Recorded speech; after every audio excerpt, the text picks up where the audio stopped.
Who I am. আমরা কি কখনো নিজেকে এই প্রশ্নটা করেছি যে আমি কে? একবার চিন্তা করে দেখুন তো, আপনি যে কথা বলছেন সে আপনি আর আপনার শরীর, এটা কি একই জিনিস? কোনো ব্যক্তি যদি মারা যায় তাহলে আমরা কি বলি যে এটা এক্স ওয়াই জেড এর লাশ। তাহলে এক্স ওয়াই জেড কোথায় গেল? এক্স ওয়াই জেড পরলোক গমন করেছেন। সে আল্লাহ ডাকে সাড়া দিয়ে তার দরবারে হাজিরা দিতে গেছে। তাহলে এটা কার শরীর? এটা এক্স বা ওয়াই এর শরীর, দুটো আলাদা জিনিস হয়।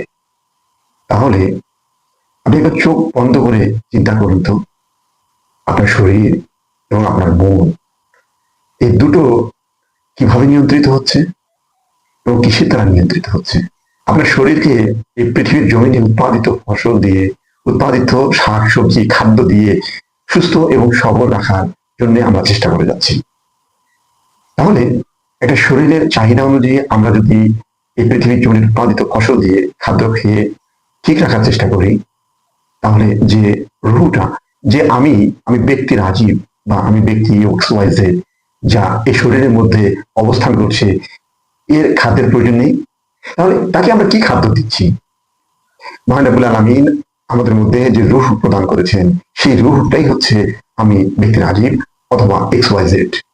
তাহলে এই কলকে, এই রূহকে পরিশুদ্ধ করার জন্য তারও একটা খাবার রয়েছে। আমরা কি কখনো সেটা চিন্তা করে দেখেছি যে সেই খাবারগুলো কি, এবং সেই রূহকে সেই খাবারগুলো কি আমরা যথাযথভাবে দিতে সক্ষম হয়েছি বা দিচ্ছি কিনা? এটা আপনি আপনার বিবেককে একবার প্রশ্ন করে দেখুন।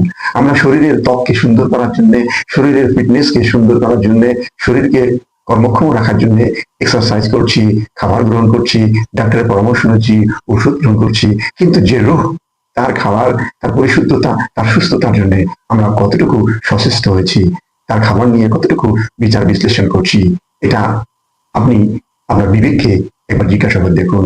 এই রূহ যদি অসুস্থ হয়ে পড়ে তাহলে আমার ইহকালীন জীবন এবং পরকালীন জীবন উভয়ই বরবাদ হয়ে যাবে।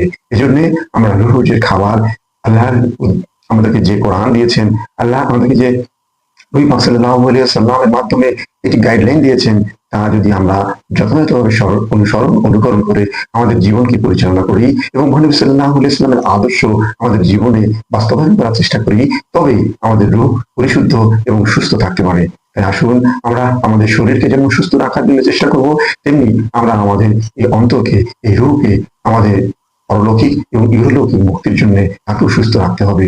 তাহলে আমাদের সকলকে বোঝার তৌফিক দান করুক। ওমা তৌফিক ইল্লা বিল্লাহ। আসসালামু আলাইকুম ওয়া রাহমাতুল্লাহি ওয়া বারাকাতুহু।